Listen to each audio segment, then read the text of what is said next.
My name is Elena Morales and I'm 29 years old. The night my sister Natalie humiliated me at her engagement party was supposed to be a celebration of new beginnings. Instead, it became the moment I finally revealed to my family that the disappointment they'd spent a decade mocking was actually the one person keeping them all afloat. But before I tell you how I shut down my sister's $95,000 engagement party by revealing I owned the estate she'd been bragging about for months, you need to understand just how deep the cruelty ran in my family.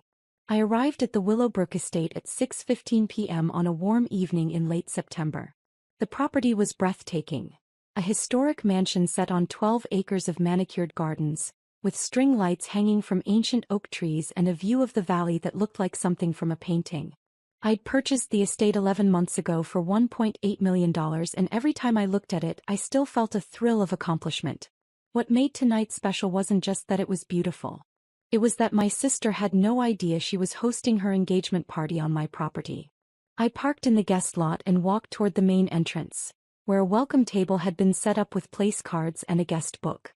A young woman in a catering uniform greeted me with a bright smile.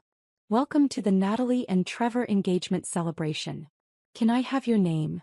"Elena Morales," I said. "I'm Natalie's sister." Her smile faltered slightly as she searched through the place cards.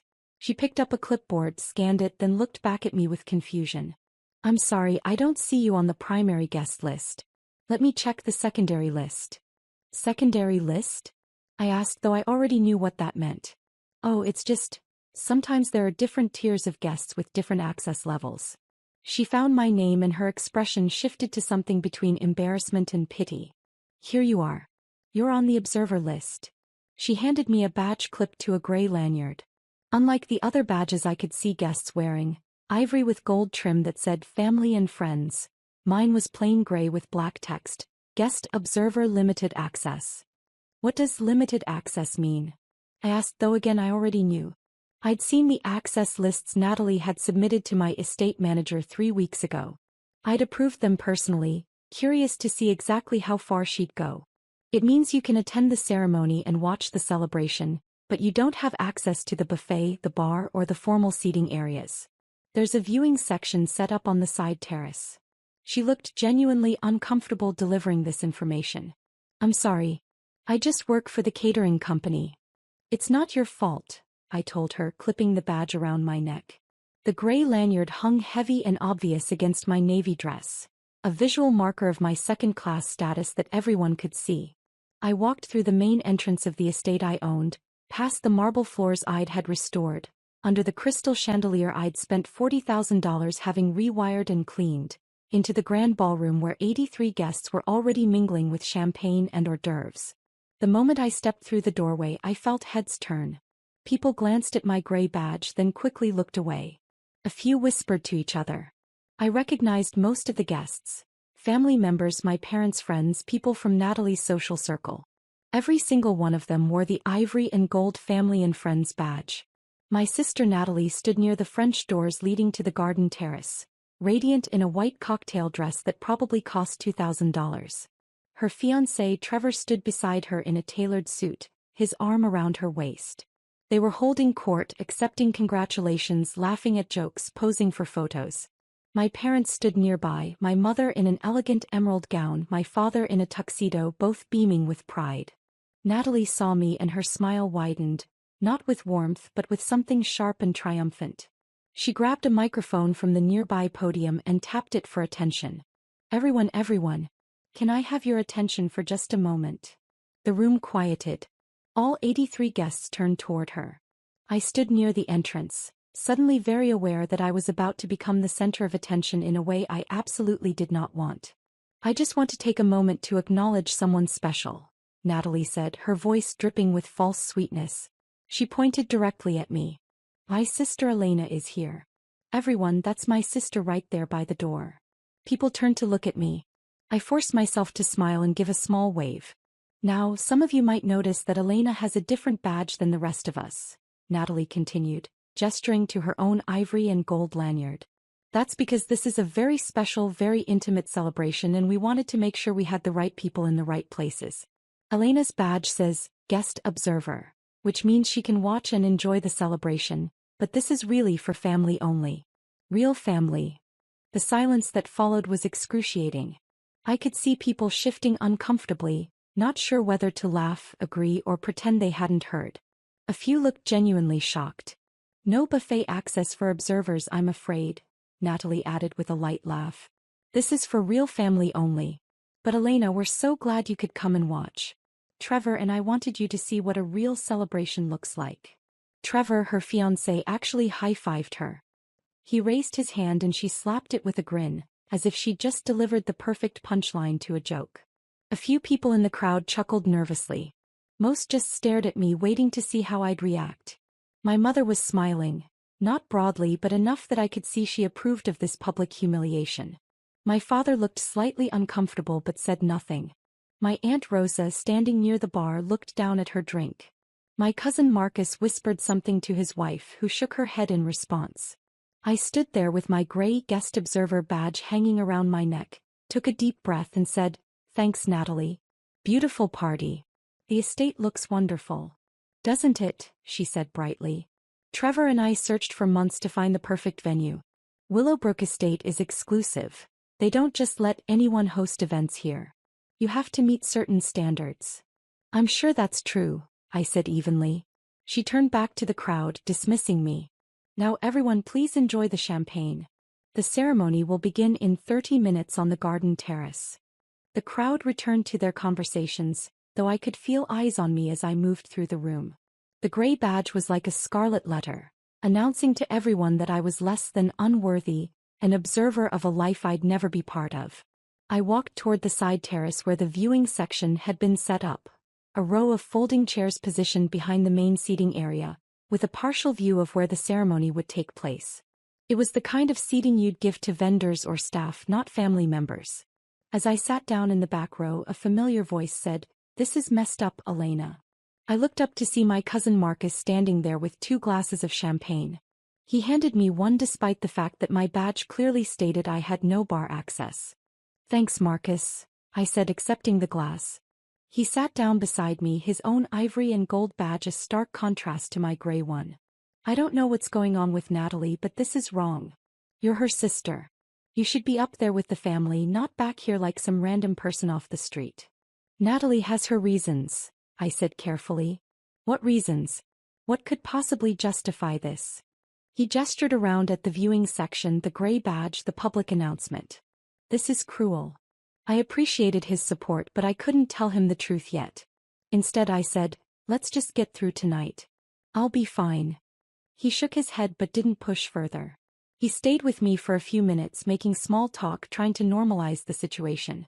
Then his wife called him back to the main area, and I was alone again with my gray badge and my folding chair and my view of the family that had decided I didn't belong. If you're genuinely enjoying this story, I'd really appreciate it if you could hit that like button. But only if you're finding it interesting. No pressure at all. Let me take you back 7 years so you can understand how we got here. I need you to see the pattern of dismissal and cruelty that led to my sister handing me a guest observer badge at her engagement party. I grew up as the younger daughter in a family that valued appearances above everything else. Natalie, 4 years older than me, was everything my parents wanted. Beautiful, socially ambitious, married to the right kind of man. Her first marriage lasted 3 years before ending in an expensive divorce, and always concerned with status and perception. She worked in luxury real estate, selling multi-million-dollar homes to wealthy clients, and made $180,000 a year plus commissions. My parents loved introducing her as our daughter, the real estate agent, to the stars. I went a different direction. I studied software engineering at a state school, graduated with honors, and took a job at a small company called VentureGrid that built data analytics platforms for healthcare systems. My starting salary was $72,000. Good money, but not impressive by my family's standards. My parents told people I worked in computers, with the same tone they might say works in retail. VentureGrid was a startup with 12 employees when I joined. I was employee number 8, brought on to develop the core infrastructure for their predictive analytics engine. I worked insane hours, sometimes sleeping on the couch in the break room, living on coffee and takeout, building something I believed in. My family never asked about it. When I tried to explain what I was working on, My mother would interrupt to tell me about Natalie's latest commission or the celebrity client she'd just shown a house to. 5 years ago, VentureGrid got acquired by a major healthcare corporation for $650 million. As one of the early engineers with equity, my shares were worth $3.2 million after taxes. I was 24 years old and suddenly wealthier than I'd ever imagined possible. I didn't tell my family. By that point, I'd learned that my achievements didn't register with them unless they came with the kind of visible markers they understood: luxury cars, designer clothes, expensive vacations. Instead, I invested carefully. I bought a small but nice condo in a good neighborhood. I kept driving my Honda Accord. I continued working as a senior engineer at the acquiring company for $160,000 a year. I invested in real estate, starting with a duplex, then a small apartment building, then, 11 months ago, the Willowbrook estate. To my family, I remained Elena, who works with computers.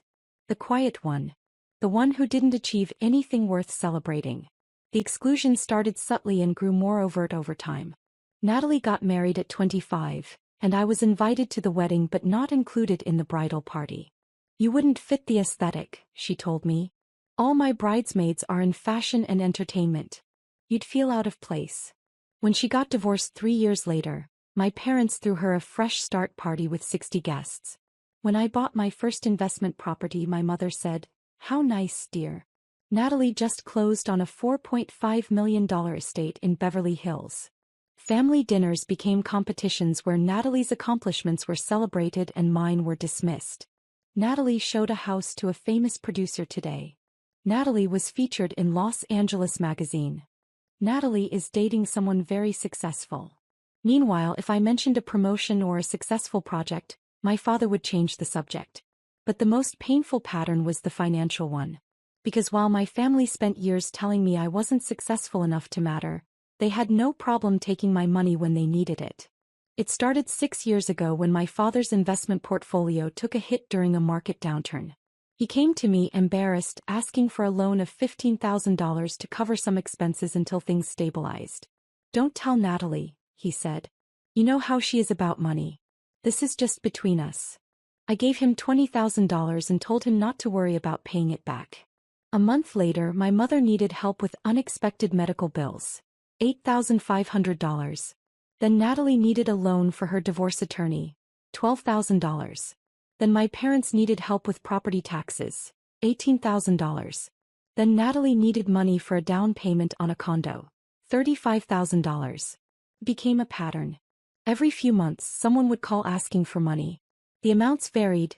$3,000 here, $10,000 there, $25,000 for a business opportunity. That fell through. Over 6 years, I gave my family $278,000. I kept meticulous records in a spreadsheet. Date, amount, recipient, stated reason. They never thanked me in front of each other. They'd call me late at night or send private texts, their voices strained with financial stress. Then the next day at family dinner, they'd act like nothing had happened. Natalie would brag about her latest purchase. A new car, expensive furniture, a vacation to Europe. My parents would praise her financial success. No one mentioned that I was the one actually funding half of it. I kept giving because I thought eventually they'd see my value. I thought if I was generous enough, helpful enough, quietly supportive enough, they'd recognize that I was worth including in the family. But the opposite happened. The more I gave, the more they took me for granted. 2 years ago, Natalie announced she was dating Trevor, a venture capitalist with family money and a portfolio of successful tech investments. She was thrilled, my parents were thrilled, and suddenly every family gathering became about Trevor and Natalie's perfect relationship. When they got engaged 8 months ago, my parents threw them an engagement dinner at an expensive restaurant. I wasn't invited. I found out about it when my mother posted photos on Facebook. When I called to ask why I hadn't been included, my mother said, "Oh, Elena, it was just immediate family and Trevor's parents. Very intimate. You understand." "I'm immediate family," I pointed out. "Well, yes, technically. But Natalie wanted to keep it small and elegant. You know how you are at these things, you're not really comfortable in that environment." 3 months ago, Natalie called me asking for $40,000. She and Trevor wanted to host an elaborate engagement party, but Trevor's trust fund disbursement wouldn't come through until the next quarter. It's a loan, obviously, she said. We'll pay you back as soon as the money comes in. This party is really important to us. We're inviting some of Trevor's business connections and we need to make the right impression. I'd reached my limit with the financial requests. Natalie, I've given you and Mom and Dad almost $280,000 over the past 6 years. I can't keep doing this.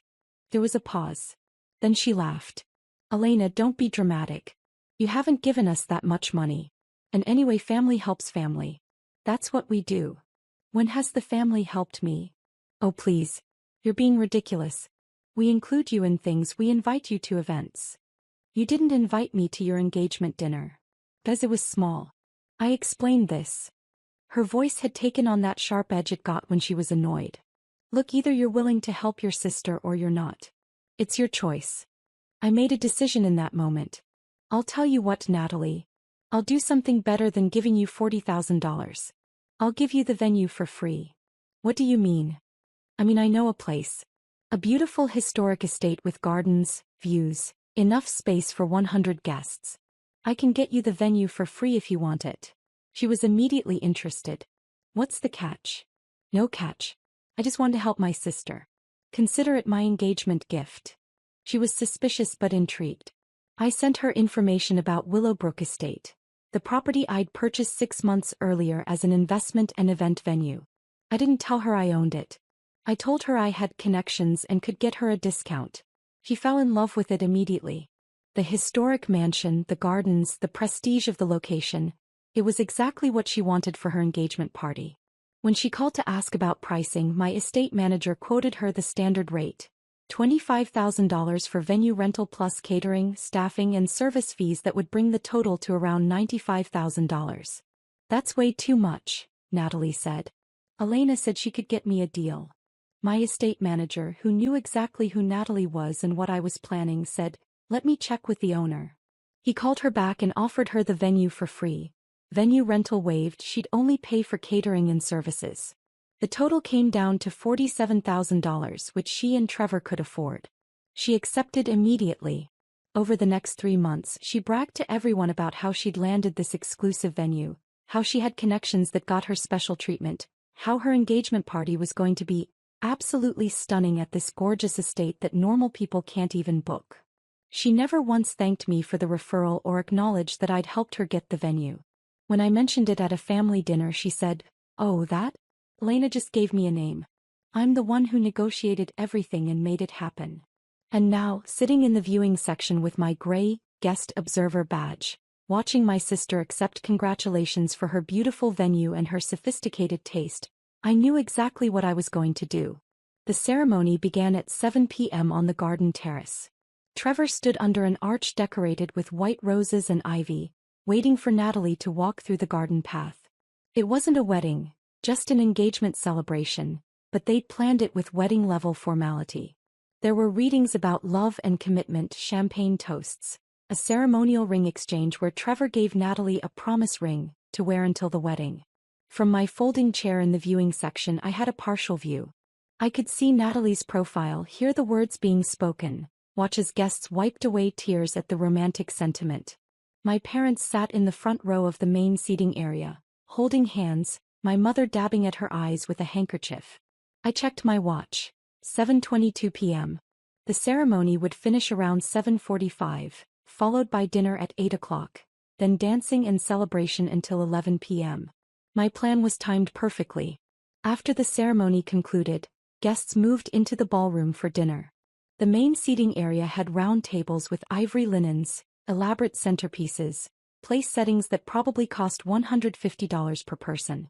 The viewing section had no tables, just the folding chairs. True to Natalie's word, I had no buffet access. Staff members walked past me with trays of appetizers, delivering them to the main seating area while I sat in my corner with the glass of champagne Marcus had smuggled to me earlier.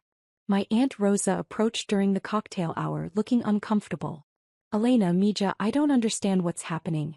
Why aren't you sitting with the family?" "You'd have to ask Natalie," I said. "This is wrong. You're her sister. Let me talk to her." "Please don't, Aunt Rosa. It's fine. I'm fine." She looked like she wanted to argue but didn't know what to say. Instead, she hugged me and whispered, You deserve better than this, before returning to the main area. At 8:15 p.m., dinner was served to the main seating area. A choice of filet mignon or Chilean sea bass, roasted vegetables, truffle mashed potatoes, a mixed green salad with candied pecans and goat cheese. The smell was incredible. My stomach growled. I'd skipped lunch anticipating I'd eat at the party. I hadn't counted on being excluded from the buffet. A server noticed me sitting alone and approached quietly. "Miss, I'm not supposed to do this, but would you like me to bring you a plate? This is ridiculous." "I appreciate that," I said, "but I'm fine. I'll get something after I leave." She looked at me with pity and walked away. Another mark of my second-class status. The catering staff felt sorry for me. At 8:47 p.m., Natalie and Trevor made their way through the ballroom, stopping at each table to greet guests and accept congratulations. They laughed, posed for photos, thanked people for coming. They didn't come to the viewing section. They didn't acknowledge my presence at all. At 8:52 p.m. I stood up, smoothed my dress and walked across the ballroom toward the administrative wing of the estate. A few people noticed me leaving, but most were focused on the celebration. I walked down the corridor with its polished hardwood floors and historical portraits, past the library and the sitting rooms, to the office at the end of the hall.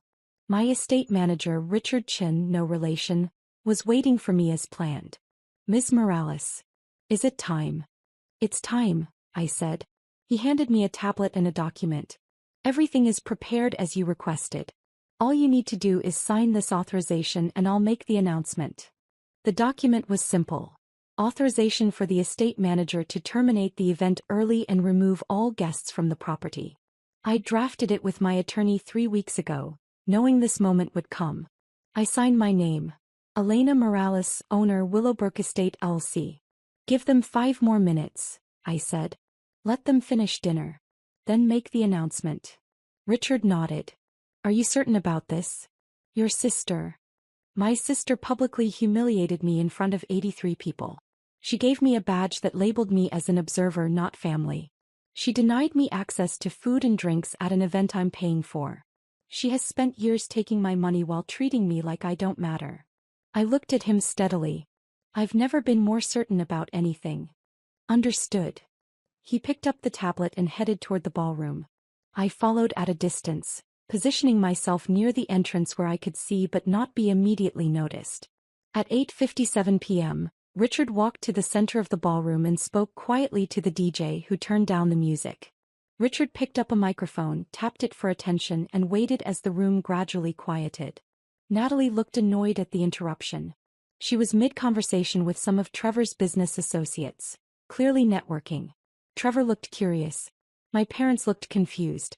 "Ladies and gentlemen," Richard said, his voice professionally polite but firm, "I apologize for interrupting this lovely celebration. My name is Richard Chin and I'm the estate manager here at Willowbrook. I need to make an important announcement regarding this evening's event." The room went completely silent. 83 people turned to look at him. "There's been a development concerning the property ownership and the terms of tonight's event that requires immediate attention." He consulted his tablet. "I need to inform you all that Willowbrook Estate has an owner who has exercised their right to modify tonight's arrangements." Natalie stood up, her face flushing with anger. "What are you talking about? We have a contract. We paid for this venue." "Actually, Ms. Morales, you didn't pay for the venue. The venue rental fee was waived by the owner. You paid only for catering and services." Richard remained calm and professional. "The owner has decided to exercise their right to end tonight's event early."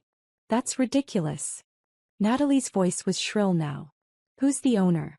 I want to speak to them right now." Trevor stood up beside her, putting on his venture capitalist voice, the one that probably intimidated junior employees and service workers. "This is completely unacceptable. We'll be filing complaints. We'll be demanding refunds. Do you have any idea who you're dealing with?" Richard didn't flinch. "I'm dealing with Ms. Natalie Morales and Mr. Trevor Ashford, who are hosting an engagement party on property owned by Ms. Elena Morales." He turned and gestured toward me, standing near the entrance. "The owner is right there." Every head in the room turned toward me. The gray, guest observer badge still hung around my neck, suddenly looking ridiculous against the backdrop of what Richard had just revealed. The silence was absolute. I could see the confusion on people's faces, the shock on my parents' expressions, the dawning horror on Natalie's face as she realized what this meant. I stepped forward into the ballroom and Richard handed me the microphone. I took it, looked around at the 83 witnesses and said, "Hello everyone. For those of you who don't know me, I'm Elena Morales, Natalie's sister. The one with the guest observer badge." Natalie's face had gone from flushed to pale. "You're lying. You don't own this place. You can't afford." "I purchased Willowbrook Estate 11 months ago for $1.8 million, I said calmly.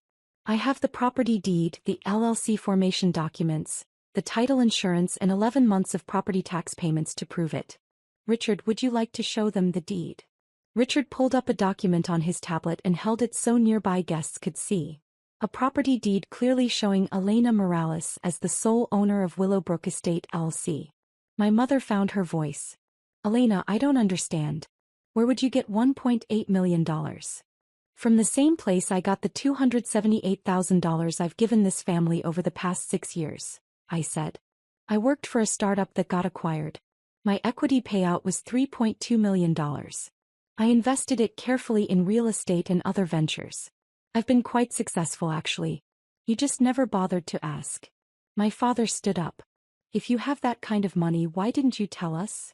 "Because every time I tried to tell you about my work, my achievements, my success, you interrupted to talk about Natalie. Because when I bought my first investment property, Mom said it was nice, and then spent 20 minutes talking about Natalie's latest commission. Because I learned that my accomplishments didn't matter to this family unless they came with the kind of visible status markers you could brag about to your friends." Natalie had found her footing again, anger replacing shock. "So what? You own the venue. Big deal. You still can't just kick us out. We have a contract, we paid for services." "You paid $47,000 for catering and staffing," I said. "I waived the $25,000 venue fee as my engagement gift to you. That was generous of me, don't you think? Especially considering that 3 months ago, you called me asking for $40,000 to fund this party, and when I said I couldn't keep giving you money, you called me ridiculous and said family helps family." The room was riveted now. This had gone from an engagement party to something else entirely. A public unveiling of family dysfunction that no one could look away from. "When has this family ever helped me?" I continued. "You've taken $278,000 from me over 6 years. You excluded me from Natalie's engagement dinner. You gave me a guest observer badge at a party I'm essentially paying for. You announced to 83 people that I don't have buffet access because this is for real family only." I looked directly at Natalie. "You said I should watch and see what a real celebration looks like. So here's what a real celebration looks like when the person you've been mocking actually owns everything you're standing on." Trevor tried to take control of the situation. "Look, clearly there's been a family misunderstanding." "There's no misunderstanding," I said. "Natalie has spent years treating me like I'm worth less than her. She's taken my money, dismissed my achievements, and excluded me from family events. Tonight, she handed me a badge that labeled me as an observer and told 83 people I'm not real family. She did that on property I own, at a party I made possible, in front of witnesses who can now see exactly who my family really is." My Aunt Rosa spoke up from her table. "Elena's right. This is wrong. I've watched this family treat her terribly for years and I didn't speak up enough. But this," she gestured at my gray badge, "this is cruel." A few other people murmured agreement. I could see some guests pulling out their phones, undoubtedly texting friends about what they were witnessing. This would be the talk of every social circle for months. Natalie's voice cracked. "You're really going to shut down my engagement party? On what's supposed to be one of the happiest days of my life?" "No," I said. "I'm not going to shut it down. The party will continue. Everyone here is welcome to stay and enjoy the rest of the evening. The catering you paid for will be served. The bar will remain open, the music will keep playing." I paused. "But I am going to make a few changes to the access badges." I nodded to Richard, who'd been holding a box of new badges. He walked to Natalie and handed her a gray, guest observer, lanyard identical to mine. "From this moment forward," I said, "Natalie and Trevor are guest observers at this event. No buffet access. No bar access. No formal seating. You can watch from the viewing section and see what a real celebration looks like when you're not considered real family. The shock on Natalie's face was complete. You can't do this. I absolutely can. It's my property. And Richard, please provide ivory and gold family and friends badges to everyone else in the room. They're all welcome to enjoy the full celebration, except for the guest observers. Richard had clearly prepared for this. He began distributing new badges to the guests, who accepted them with expressions ranging from shock to barely suppressed delight at the drama. Within minutes, everyone in the room except Natalie and Trevor wore the ivory and gold badges. My parents sat frozen at their table, looking between me and Natalie with expressions of disbelief. My mother started to cry, not the elegant tears she'd cried during the ceremony but genuine distress. "Elena, please," she said. "Don't do this to your sister. Whatever issues you have, we can talk about them later." "We're not going to talk about them later, Mom. We're done talking. You spent years telling me I wasn't successful enough, wasn't sophisticated enough, wasn't worth including in family events.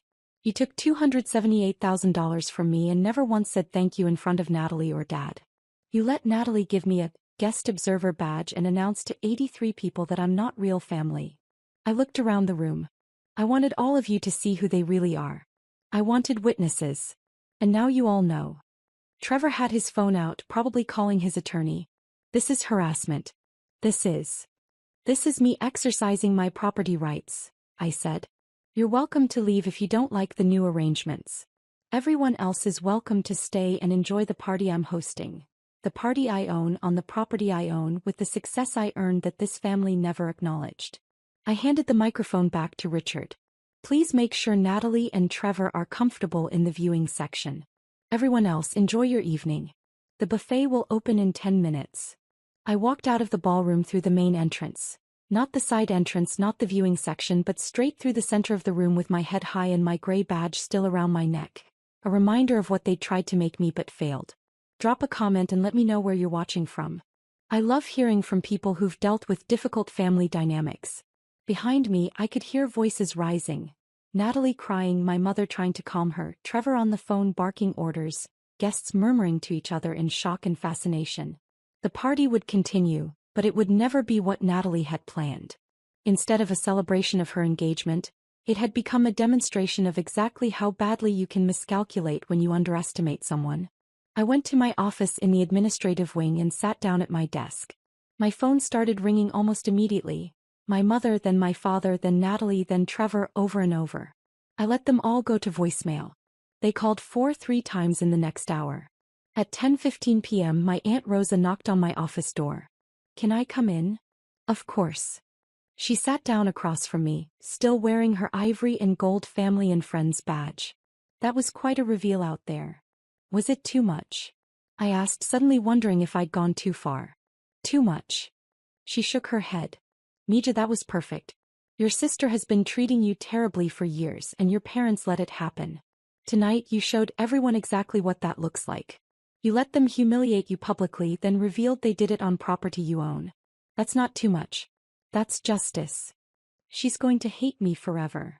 She already didn't value you. You just made sure everyone else knows that now." Rosa reached across the desk and took my hand. "I'm proud of you. I should have stood up for you years ago and I didn't. I'm sorry for that. You're standing up for me now. That matters." She stayed with me for another hour and we talked about family, about patterns of behavior, about the courage it takes to finally say, enough. Then she went back to the party where apparently most of the guests had stayed, enjoying the open bar and the catering and the drama they'd just witnessed. The party ended at 11:30 p.m. Richard reported that Natalie and Trevor had left around 9 p.m., unable to tolerate sitting in the viewing section with their gray badges while everyone else celebrated. My parents had tried to convince me to come back and make peace, but when I refused, they'd left around 10 p.m. The remaining guests, about 60 of the original 83, had apparently had a wonderful time, with several commenting that it was the most memorable party they'd ever attended. I went home that night, changed into comfortable clothes, poured a glass of wine, and finally allowed myself to feel everything I'd been holding back. I didn't cry, I'd moved past tears. I felt lighter, like I'd finally put down a weight I'd been carrying for years. My phone showed 67 missed calls and 89 text messages by midnight. I read a few of them. From Natalie, "You ruined my engagement party. How could you do this to me? You're a horrible person." From my mother, "Elena, this is cruel and unnecessary. Natalie is devastated. How can you be so heartless toward your own sister?" From my father, "We need to talk about this. What you did tonight was unacceptable. Call me immediately." From Trevor, "My attorney will be in touch. This isn't over." I blocked all their numbers and deleted the messages without responding. But there were other messages too. From Aunt Rosa, "You were magnificent tonight. Call me tomorrow and let's have lunch." From Marcus, "Holy shit, Elena. I had no idea. I'm sorry I didn't speak up more. You were right to do what you did." From 3 other relatives who'd been at the party. Messages of support, apologies for not defending me earlier, admiration for how I'd handled the situation. And one message from a number I didn't recognize. "Hi Elena, this is Jennifer Wu. We met briefly tonight at your sister's party. I'm a reporter for the lifestyle section of the local newspaper. Would you be willing to talk about what happened? I think a lot of people would be interested in your story about family dynamics and financial success. No pressure, just wanted to reach out." I didn't respond to that one either, but I saved it. Maybe someday I'd want to tell this story more publicly. Or maybe I wouldn't. Either way, it was my choice now. 3 days after the party, I received a letter from an attorney representing Natalie and Trevor. They were demanding a full refund of the $47,000 they'd paid for catering and services, claiming that I had sabotaged their event and caused them emotional distress and public humiliation. I forwarded the letter to my own attorney along with documentation. The signed contract that clearly stated the venue owner had the right to modify access privileges, video footage from the security cameras showing Natalie handing me the gray badge and making the real family-only announcement, screenshots of text messages where Natalie had asked me for $40,000 3 months earlier, and bank records showing the $278,000 I'd given the family over 6 years. My attorney responded with a letter of his own.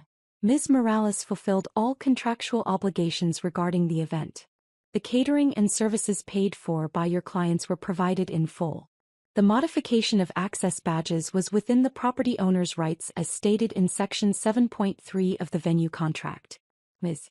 Morales is prepared to countersue for defamation and emotional distress if your clients continue to make false claims about her conduct. Additionally, Ms. Morales has extensive documentation of financial support provided to your clients and their family, which contradicts their claims of being victimized. I never heard from that attorney again. 6 weeks after the engagement party, my mother called from a number I hadn't blocked. My Aunt Rosa's phone. Rosa had texted me first to warn me, so I answered. "Elena, it's Mom. I know. We need to talk." "No, we don't. Please, Elena. Your sister is getting married in 8 months. She wants you to be there. We want you to be part of the family again." I was never part of the family, Mom.